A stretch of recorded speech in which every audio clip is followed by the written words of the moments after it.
এই পৃথিবীতে আমার সবচেয়ে প্রিয় শব্দ ছিল তোমাকে মা বলে ডাকা।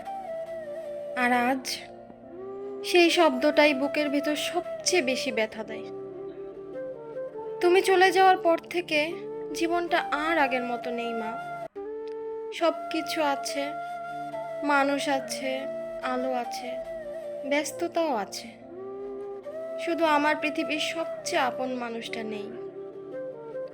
জানো মা, আজও কখনো খুব ক্লান্ত হয়ে গেলে মনে হয় একবার যদি তোমার কোলে মাথা রাখতে পারতাম, একবার যদি তুমি আগের মতো বলতে আমি আছি, ভয় কিসের।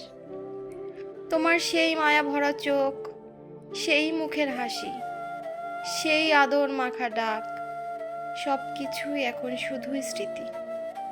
কিন্তু বিশ্বাস করো মা, এই স্মৃতিগুলোই এখন আমার বেঁচে থাকার সবচেয়ে বড় কারণ। মানুষ বলে সময় নাকি সব ব্যথা ভুলিয়ে দেয়, কিন্তু তারা হয়তো কোনোদিন মাকে হারায়নি। কারণ মাকে হারানোর শূন্যতা কখনোই পূরণ হয় না, শুধু মানুষটা চুপচাপ বাঁচতে শিখে যায় মা। এখনো মাঝরাতে ঘুম ভেঙে গেলে তোমার কথা খুব মনে পড়ে, চোখের কোণে পানি জমে যায়। আর আমি আকাশের দিকে তাকিয়ে ভাবি, তুমি কি আমাকে দেখতে পাও? আমার কান্না কি তোমার কানে পৌঁছায়? তুমি ছিলে আমার জীবনের সবচেয়ে নিরাপদ আশ্রয়, যেখানে কোনো ভয় ছিল না, কোনো অভিনয় ছিল না, ছিল শুধু নিঃস্বার্থ ভালোবাসা।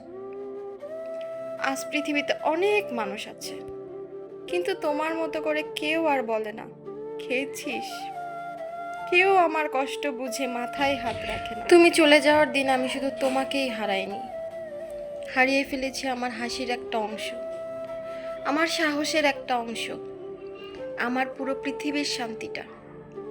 অনেক সময় খুব ইচ্ছে করে সব কিছু ছেড়ে শুধু তোমার কবরের পাশে গিয়ে বসে থাকি, চুপচাপ তোমার সাথে গল্প করি। বলতে ইচ্ছে করে, মা তোমাকে ছাড়া আমি সত্যিই ভালো নেই।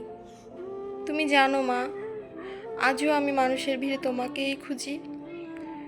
কারণ পৃথিবীতে হাজার মানুষ ভালোবাসতে পারে, কিন্তু মায়ের মতো করে কেউ ভালোবাসতে পারে না।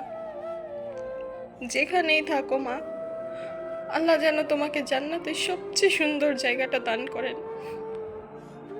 আর যদি কখনো জান্নাত থেকে আমার কথা শুনতে পাও, তাহলে জেনে রেখো তোমার সন্তান আজও তোমাকে আগের মতোই ভালোবাসে, আগের মতোই মিস করে, আর প্রতিটা রাতে নিঃশব্দে তোমার জন্যই কাঁদে।